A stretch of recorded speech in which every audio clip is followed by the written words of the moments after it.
You're listening to Glove Up or Shut Up on the Angry Marks Podcast Network.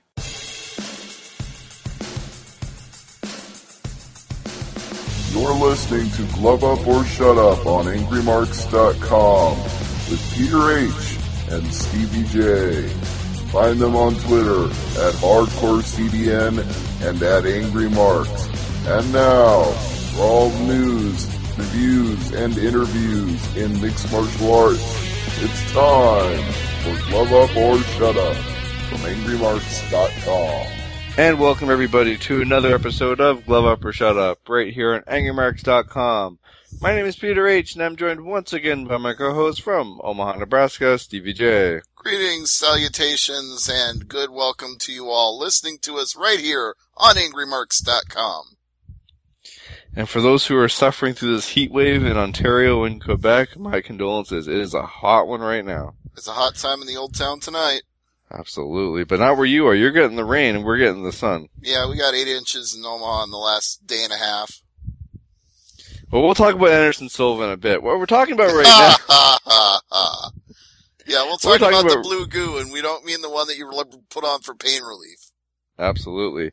We got lots of news to get to, and we've got a fight night this weekend in my neck of the woods in Canada, in Saskatoon, Saskatchewan. The first time they're visiting the province of Saskatchewan. You say your neck of the woods, but that's got to be like 1,000 miles away from you. It's about, by plane, it's a few hours. Yeah, exactly. So that's hundreds and hundreds of miles. Well, it's still probably closer than some of these fights I've covered over the years. Yeah, I would say so, but it's not like it's next door. It's not like you're... My home country, how about that? Yeah, home country. I'll accept that answer. That would be like saying, oh, it's in your neck of the woods, and the fights are in Las Vegas. Like, no, Peter, that's halfway across the country for me. Alright, well, let's begin with lots of news we gotta get to, and we're gonna start with UFC 194 announcing their co-main event, Chris Weidman defending his title against number one contender Luke Rockhold. Yeah, as you were saying off the air, this fight is long overdue. I mean, Luke Rockhold is former champion of Strikeforce and has been pretty much dominating everybody he's fought in UFC, so he's earned his way up to this shot. It's interesting to see that they're putting two big title fights on this card. This is probably going to be the biggest show of the year, or the biggest show as far as ratings is concerned and buy rate is concerned. This could rival the show of the year. It will be right up there. I mean, anything you have McGregor on the card, it seems he's like this year's UFC darling, so. Indeed. But, I'm looking forward to the Weidman fight. Rockhold, Strikeforce champ. I mean, you got Luke Rockhold, the former Strikeforce champ. He's been beating people left and right, and now he's facing the champion at middleweight, and this is the guy who's beaten Anderson Silva twice. So, what do you say here? I mean, we're seeing, Rockhold's the first opponent here who's not from Brazil. So, I mean, does this fight cement Weidman's legacy in the middleweight division, or does his legacy, does it tarnish by a loss here? Well, here's how I'll sum it up for you. The last person that Luke Rockhold lost to was a Brazilian, Vitor Belfort. So, basically what you were just saying, the analogy you were drawing there about, finally we get a title defense for Weidman that isn't a Brazilian to a guy that's only lost to a Brazilian. So, yeah.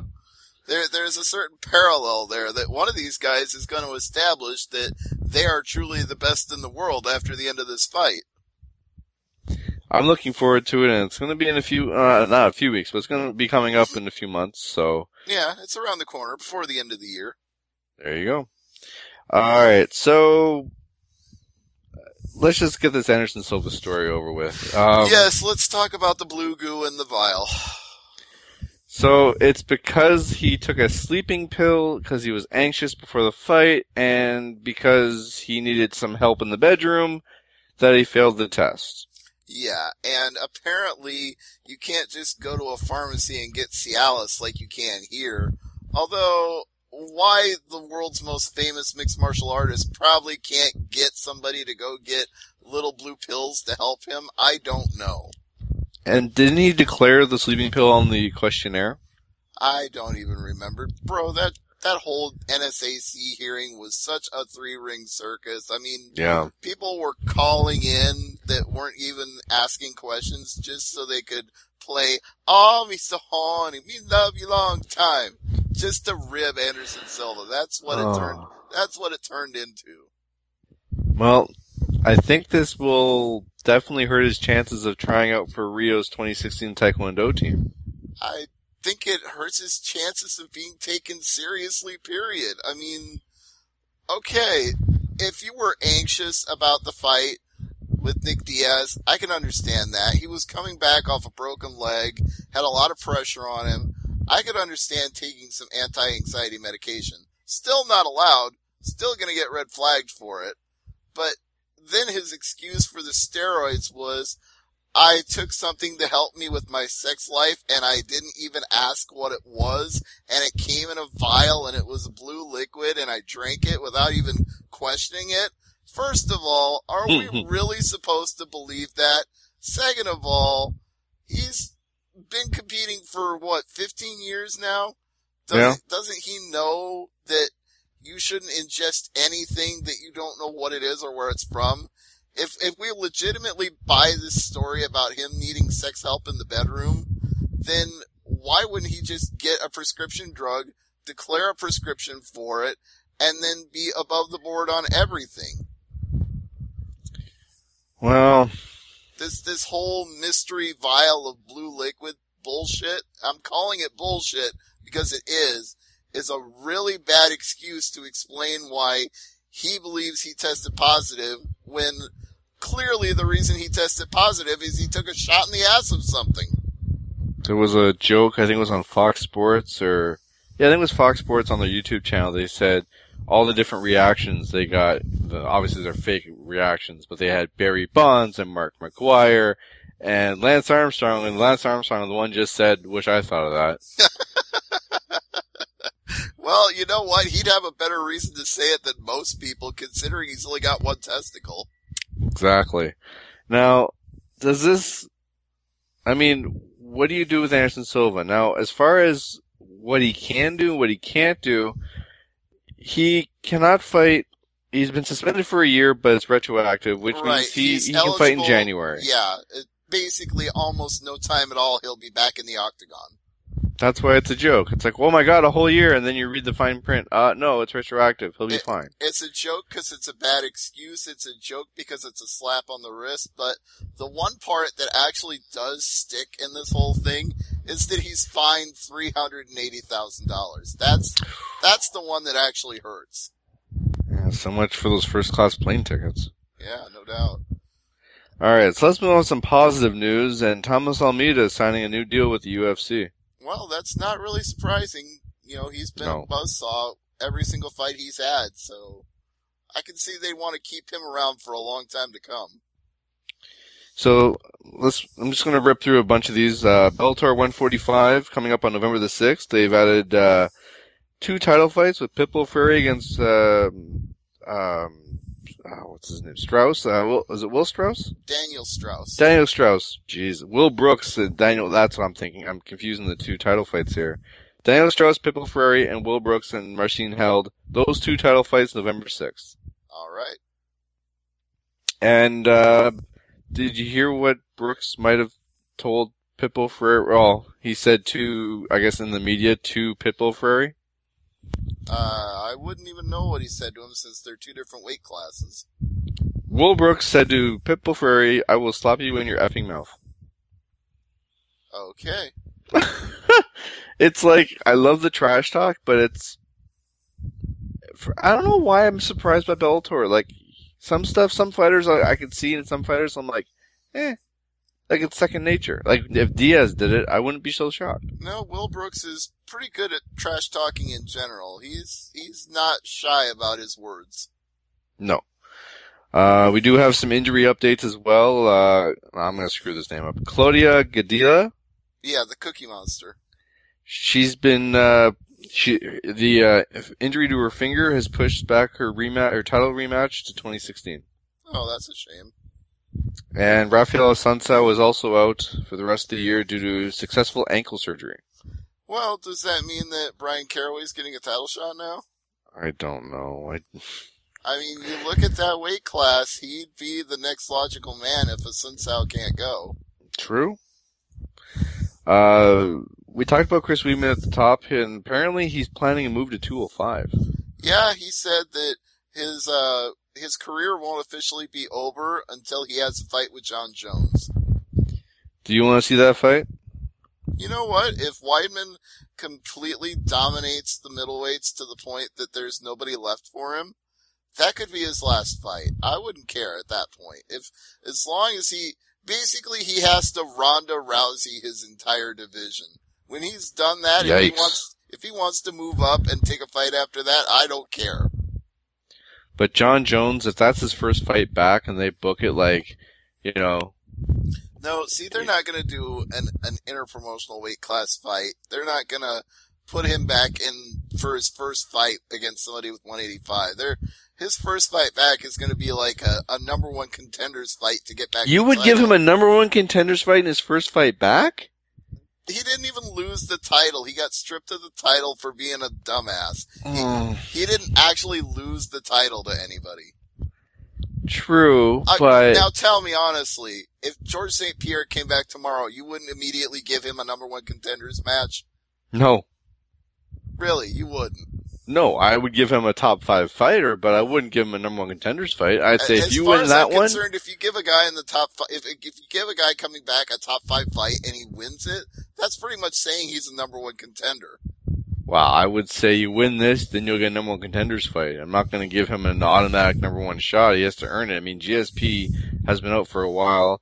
John Jones has been out for a while. These guys don't get an automatic pass in my book. You want that shot, you earn it. I don't think it's an automatic pass to get a number one contenders fight. If you're making John Jones fight Anthony Johnson or a rematch with Alexander Gustafsson, then you're basically making him earn it.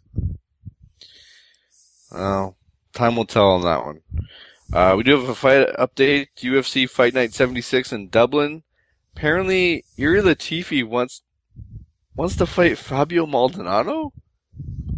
Well, they are number 13 and number 15 in the rankings, so... It kind of makes sense, but it just, I don't know, for some reason it struck me out of left field. I think he's trying to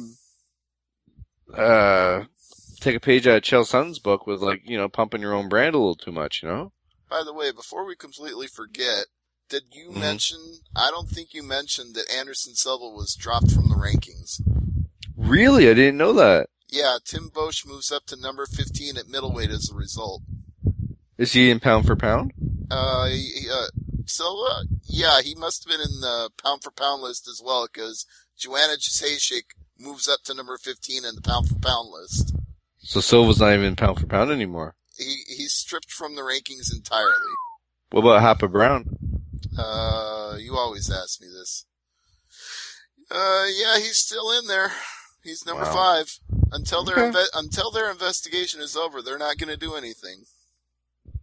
Well, sometimes the wheels of justice move very slowly. I mean, if anyone in Canada listening to this knows the whole Mike Duffy thing, the wheels of justice go very, very slowly sometimes. And the wheels on the bus go round and round. Let's see, what else was there? Anthony Pettis wants to come back and fight on the December show with Dos Anjos and Cerrone. Okay. Is that too soon? Him coming back in December, or is he good to go? Doesn't strike me as someone who had long-term injuries. No. He got beat, but fighters get beat. I don't know. Okay, we talked about the Nurmagomedov brawl last week. I don't think I have to touch on that. Well, I'm looking up Anthony Pettis while you're deciding what to talk about next, and his elbow was in a full cast, so... It's true. Well, we'll see. I mean... If it's 100% healed, then more power to him, but... Yeah, but elbow injuries are really, really weird. Let's see. UFC 192 sees Joseph Benavidez fight Ali Bagatinov. You got it right. And Namajunas. Namajunas fights Angela Hill. How did you get Bogatinov and you didn't get Namajunas? I don't know. Josh Thompson has his first fight. Yep, he's official for the Bellator show in San Jose, which makes sense. The tentpole show. Yeah, well, I mean, he's a former Strikeforce champion. Mm-hmm. San Jose was their hometown market. He's from San Jose, so of course they were going to find a way to get him on this show. And his opponent is Mike Brunzulis. Yep, the former runner-up to Joe Diesel Riggs for the Fightmaster series. I like that show, actually. Yeah. Liz Carmouche is injured, so Raquel Pennington is looking for a new fighter. Okay. New fight, sorry. Well, let's see. Who in the rankings would be an appropriate swap for Liz Carmouche? No, Liz Carmouche is... Okay, I see what you're saying. No, she's... No. Davis? Maybe. I'm trying to think who's in that division right now that's... I would go with Dave... yeah. Why not? Who you got? I don't know. I was thinking either Kaufman or Pena, maybe. Pena, I could see. Mm-hmm. All right, UFC 194 sees Yoel Romero fight Jacare Souza. Ooh, that's speaking of contender implications. Henry Cejudo fights Yusir Formiga at UFC Fight Night 78 in Mexico. That's also a very high-ranking fight with implications for future contendership. And apparently the aforementioned Will Brooks, with that vulgar comment, has apologized after his mom yelled at him. Oh, well. Sometimes you get stuff in your newsfeed and you can't make this shit up sometimes. And it's true. You just can't. Now, I have an idea where you're going to lean on this one, Stevie, but I'm going to ask you. Somebody asked Brock Lesnar who's the better promoter between Dana White and Vince McMahon. I would guess he would probably say Vince McMahon. Yeah, but who would you say? That's a tough call, honestly. I mean, if you're looking at long term, like over the past 3 decades, you'd probably have to give it to Vince McMahon. But if you're looking at like the last 5 to 10 years, like modern times, you might edge out to Dana White just a little bit. I think with Vince McMahon, he's tried stuff and failed, but he's still a billionaire. Yes. With Dana White, he hasn't really expanded as far as trying something new, like, I don't know, the XFL. But it's something where he takes all that energy that Vince McMahon took in other projects and reinvests it in his promotion. Here's what I'd say if you want to compare apples to apples here. WWE does one really big show a year that does over 1 million buys. UFC tends to do 3 to 4 a year. So that's why I say if you're looking at modern times, UFC probably gets the nod just because they do more big shows. Yeah. All right. Tamden McCrory is leaving Bellator. He signed with the UFC. Oh, well, he had some success in Bellator, so... He did? Yeah, I guess I'm not surprised UFC would lure him back after that. Speaking of being lured back, I'm going to say the quote, and you're going to guess who it is, okay? Sure. If I do fight again, it's not for me, it's for the fans. Rampage. Brendan Schaub. Oh. Yeah, well, I guess strong then, but you know what? Why not? If that's what he wants to do, go more power to him. Isn't this the same guy who people told him, don't fight, like, you're good. You don't need to prove yourself. So I'm kind of worried when he thinks he can come back for the fans, and I'm not saying he's in Chuck Liddell territory, but he got beat bad last time. Yeah, I guess I'm indifferent to it either way. It's his life. He knows the risk he's taking, so he's got to live with the consequences of that decision. So some more fighter news. World Series of Fighting has signed both Mike Ricci and Jason Hyde contracts. Interesting. And one final note here is UFC Fight Night 77 in Brazil sees Glover Teixeira fight Patrick Cummins. Ooh, you know what? Which, I'm scared for that one. That is a huge fight for Cummins. If he wins that fight, he's instantly like top 5 in that weight class. Holy crap. We got more fights for 77. They just came in now. Lawler Maldonado, Andrade Umalatov. Okay, I think that's Andrade, actually. Andrade, sorry, yeah. And Gleason Tibau, Abel Trujillo. Sorry. This is not your day for names, Not my Peter. day for, no, it's not. But they're stacking Abel this show Killa up. Trujillo. So they're stacking this card up, though. Just call him Killa. But for a fight night card, they're really stacking. I'm surprised. Well, they gotta put the fight somewhere. True, but let's talk about a fight night that's happening this weekend on Sunday. Not Saturday, but Sunday, August 23rd, the same night as SummerSlam. It's a Saskatchewan Sunday. Yes, Saskatchewan Slam Sunday. What? No. Summerfest. Anyways, at the Saskatoon Center in Saskatoon, it's Max Holloway and Charles Oliveira main eventing UFC Fight Night 74. Hold on. For our non-Canadian listeners, you need to explain something to me. Mm-hmm. Does everything in that province start with SASK? It's the Saskatoon Arena in Saskatoon. In Saskatchewan province, in Saskatoon City. Why does everything start with SASK there? No. It doesn't. Not every city starts with SASK. You know what? Another town in Saskatchewan that you might know? What? Moose Jaw. Oh yeah, of course. So I mean, no, not every city is SASK starting with. Well, it's more like every arena, every building. It's like, wow, everything's named SASK there. And another town you might know of, Stevie? Yeah. Dog River. I think I've heard that. You know why? Why? Corner Gas. Of course. Lance Storm's favorite show. It's a good show. I like it. Mm-hmm. He sure does. Absolutely. Alright, so let's get to this card. The main card starts at 9 p.m. Eastern, so if I'm looking at the card correctly, if all the fights go the distance, the main event won't start till about 11:30, so even the semi-main of Neil Magny and Eric Silva will be starting just as SummerSlam is over. So if you're watching SummerSlam, you can flip over to the UFC show on Fox Sports 1 in the States and TSN here in Canada and catch the main event fights here. Yeah, I guess so.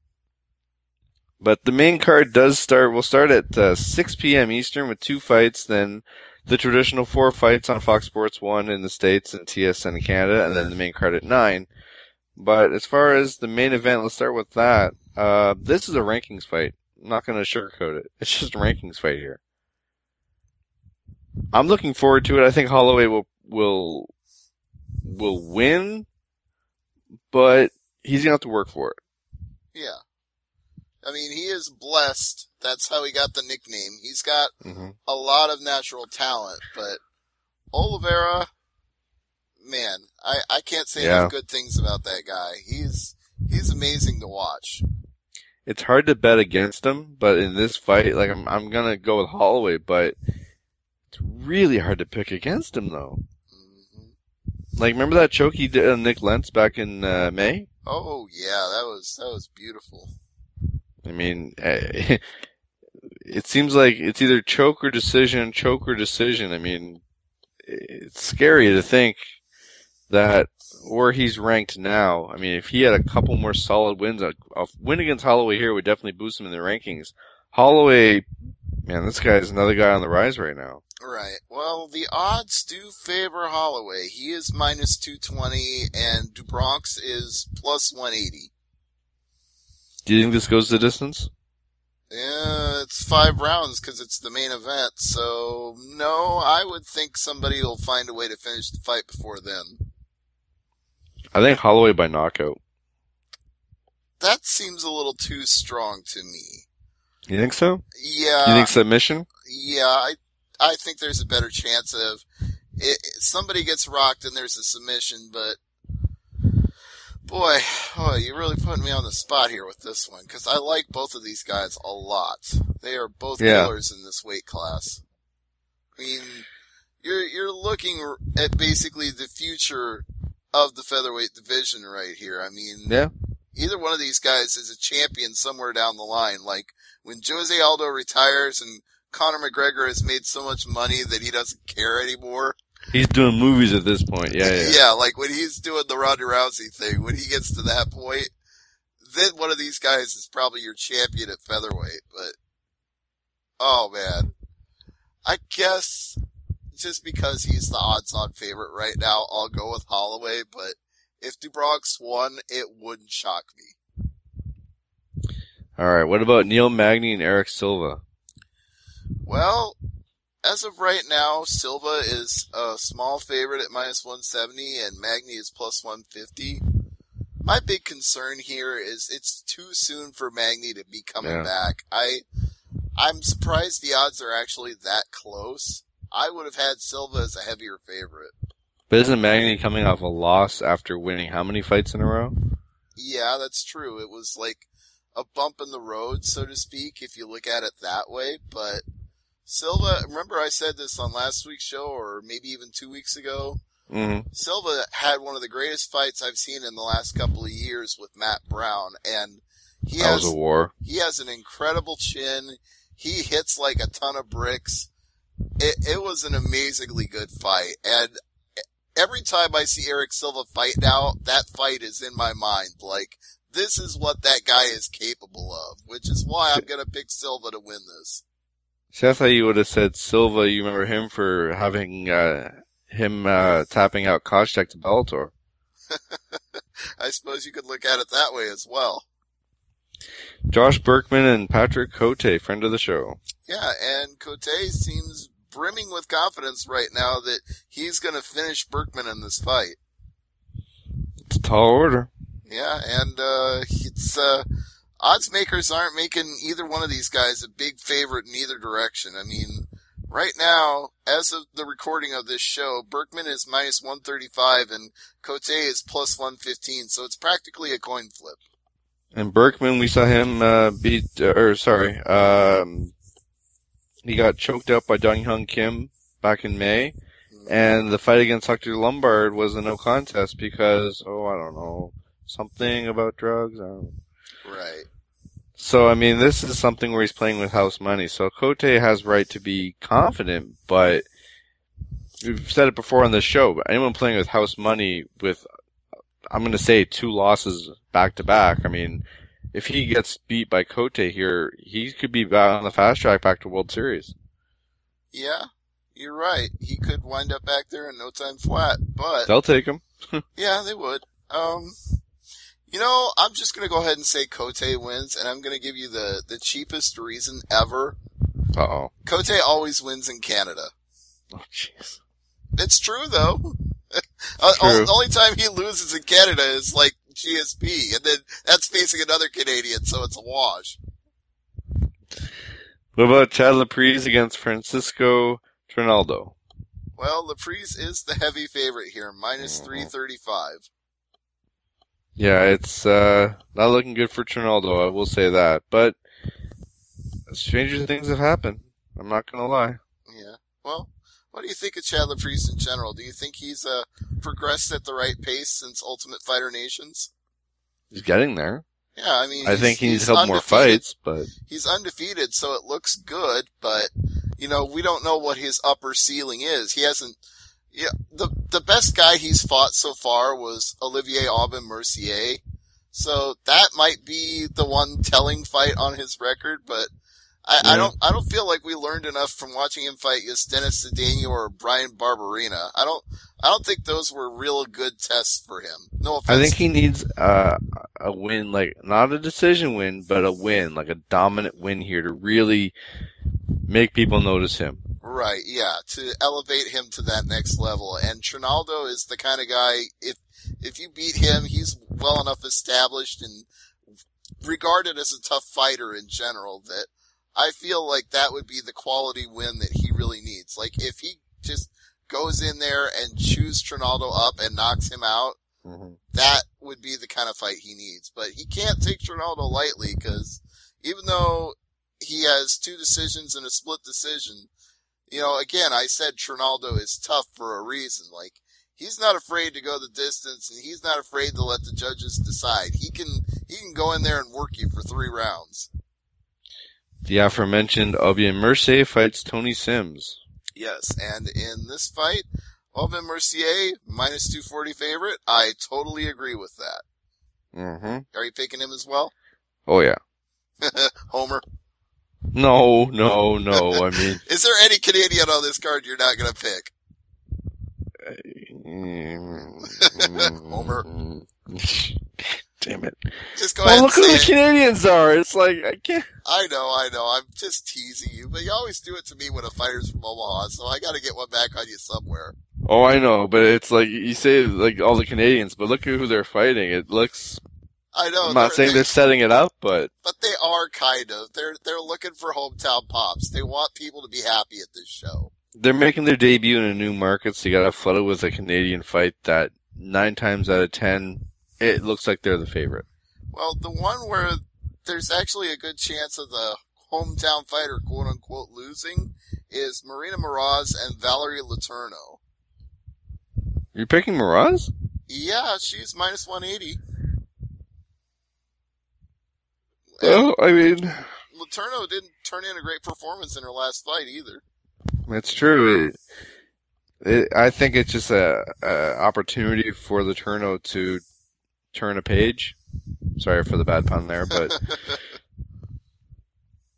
apparently Moroz wants... This is back in April. I did some research on this. After she won at UFC Fight Night 64, Moroz actually called out the champ, Joanna... Yeah, just call her Joanna Champion. That's what everybody Joanna calls Champion. Yeah, she called her out. It's like, nope, you're getting the Letourneau. You know, I don't think you mentioned this in the news update, but I believe I just saw the story today that Joanna Champion was 12 weeks pregnant when she won the title. No. Yeah, I'm pretty sure. Let me look that up just to make sure that I'm absolutely right. Alright, as Stevie's looking that up, I'll just briefly run over the prelim card on Fox Sports 1 and TSN. Oh no, it wasn't her. It was a Brazilian fighter named Kimberly Neves. She won her fight 12 weeks pregnant. It wasn't Joanna Champion. But still, winning a fight 3 months pregnant, that's... Wow. And crazy. She didn't even know she was pregnant. That's the weird part. I guess she found out when they got the blood work back after the fight. Elevated hormones. Yeah, well, maybe, you know what? You're setting a dangerous precedent by saying that. Fighters might get pregnant now just so they fight better. Anderson cannot get pregnant. Let's not go there. Yeah, this is not Alien Nation. Although, does not explain his high-pitched voice. I'm older than you, so you've probably never watched that show. Which show? Alien Nation. I've heard of it. Yeah, in that show, the men get pregnant. No. Alright, prelims. You know, Yves Jabouin fights Philippe Yves Jaboring, more like. Oh, come on. You know I can't stand him. He's fighting Philippe Aranches. Jesus. Aranches. Not my name. And Aranches is the favorite here, minus 205.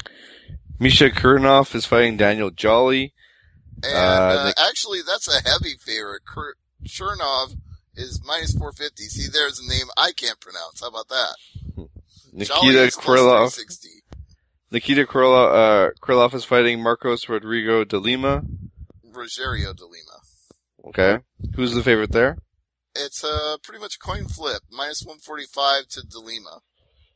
And a fight name I can get right. Frankie Perez and Sam Stout.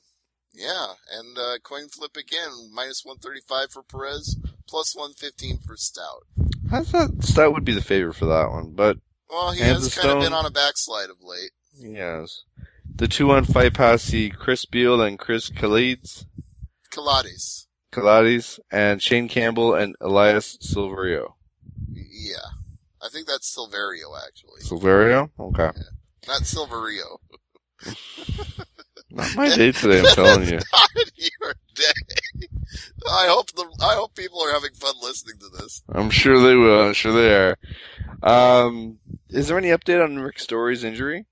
Let's see if there's. This is what Neil Magny's filling in for because Rick Story injured himself in training. So.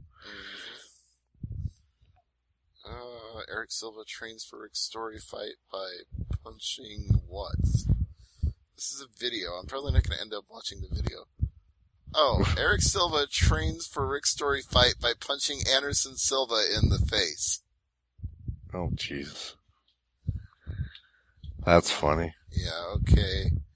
Neil Magny replaces Rick Story. Yeah, I don't see any injuries here, unfortunately.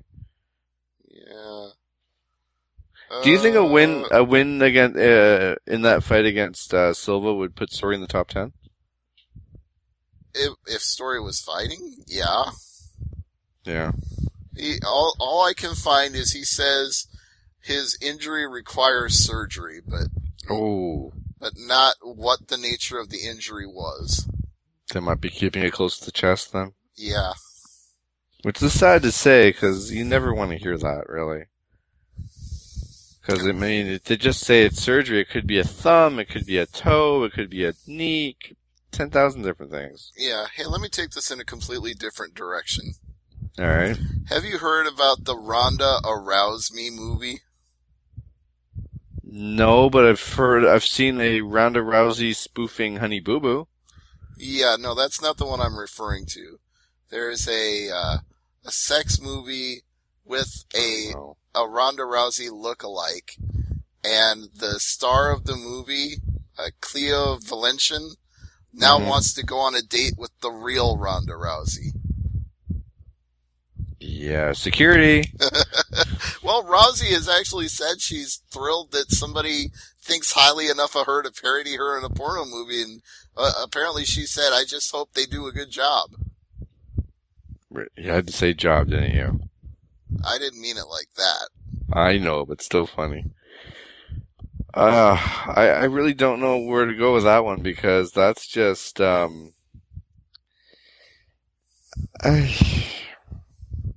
I mean, she's probably not going to go on a date with Cleo Valencian anyway, because I don't think Ronda Rousey dates girls. Probably not.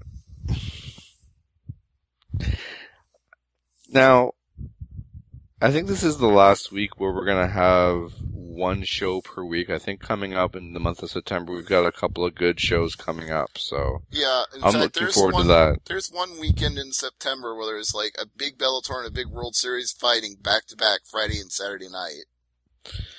Well, I know next week we're going to be talking Bellator 141 from Temecula, California. Mm-hmm. And then we've got, looking ahead on the calendar, September 5th, we've got UFC 191 with Johnson Dodson 2.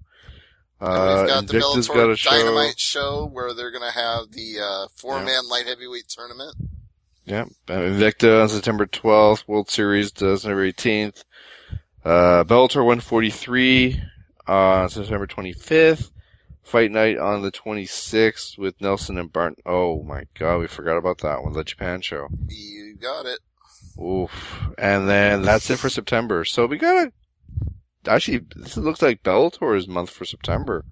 I mean, UFC's got Johnson Dodson September 5th, but then not another show until Japan 26th. Right. So we got a little bit of a break in September as well as far as UFC is concerned. So you got Bellator really trying to step up. Legacy, Invicta, all the other promotions, this is their month to shine. And then October, November, December, you're going to have good luck to you when UFC dominates those 3 months. Mm-hmm. But looking forward to that, that's for sure. I mean, I'm looking forward to the Canadian show, to be honest. But next week, Bellator, Gallard and Gertz is the main event there. And Patricky Ferrari against Saad Awad, Josh Burns, Justin Wren, and Raphael Butler, and Lorenz Hood wraps up the main card. Lorenzo with an Lorenzo O. Hood. Man, this is not your night. Not No, your it's night. not. Yeah, don't let Lorenzo hear that either, because he's got 9 wins in 9 for 9 in knockouts. Let me put it that way. And he won his last fight with a slam. Slam? Yeah, like Rampage Jackson, like he slammed his opponent unconscious. God. They call this guy the Dream Killer for a reason. Yes, it's actually a really fascinating fight for me because I interviewed both of the guys in the fight. It's the Dream Killer versus the Silencer. If that isn't the name of a movie, I don't know what is. Sounds like a comic book, like Spawn or something. Exactly. It could be a comic book made into a major motion picture. The Dream Killer versus the Silencer. Only on pay-per-view. View. Like Lorenzo Hood said, if I was an MMA fan, I'd be excited about this fight. Yeah. Well, after next week, we're going to break down that card, and I'm sure we got lots more news, and hopefully it'll be Anderson Silva free week next week. Yeah, no more blue vials. Oh, jeez. What's on tap for Thursday Night AMP this week? Well, we're going to have Rob McCarran from Shake Them Ropes, and he's going to join us to talk about the finale of the 2015 G1 Climax. And, no, not that kind of climax, Anderson Silva, not at all. Wow. And, of course, SummerSlam being this Sunday, I'm sure there'll be some SummerSlam talk as well. Of course. We'll have to break it down. It's a 4-hour card. Really stacked up. Oh my God, it's 4 hours. I just remembered that. You've forgotten it was 4 hours? Oh. Yeah. Wow. It's a big show this weekend. And the main event is a fight for the ages, the rematch between Brock Lesnar and The Undertaker. Is that the main event? That is the main event. I thought it'd be the title. Technically, they might say the winner-take-all match between John Cena and Seth Yeah. Rollins is, but you know that's not the one everybody's tuning in to see. The real main event is Undertaker and Brock Lesnar, whether it goes on last or not. And if we have any listeners in the New York area, let us know if you're going to go to the NXT show the night before. Actually, you probably can't go if you don't already have tickets because it's sold out 3 nights in a row. 3 nights? Yeah, the Barclays Center is sold out for NXT on Saturday, for SummerSlam on Sunday, and for Raw on Monday. First time a major venue has ever been sold out 3 nights in a row for WWE. Yeah, they're doing that again next year. Oh my God. Yeah, that's pretty freaking impressive. I mean, we were just talking about who's a better promoter earlier, and yeah, Dana White is winning on pay-per-view in a lot of respects, but that's still pretty impressive for WWE. And the Barclays Center holds a fair number of people, too. Well, it's not configured the same way for all 3 nights. That's part of the reason they were able to sell it out, because they rearranged the seating, they rearranged the production, so the NXT show won't be like full capacity. But it'll still be a fair number of people. Oh yeah, it'll be thousands and thousands and thousands of people for what was once considered just to be the indie that ran on WWE Network that taped in Florida is now routinely selling out large venues all around the country. California, Ohio, New York, wherever they take an NXT show, they seem to fill it and sell it out. Oh, we got a good show there. That's going to be great. I'm pretty sure UFC's been there before, though, hasn't they? The Barclays Center? Hell no. They're still not legal in New York. Oh, I'm thinking, where the Devils play.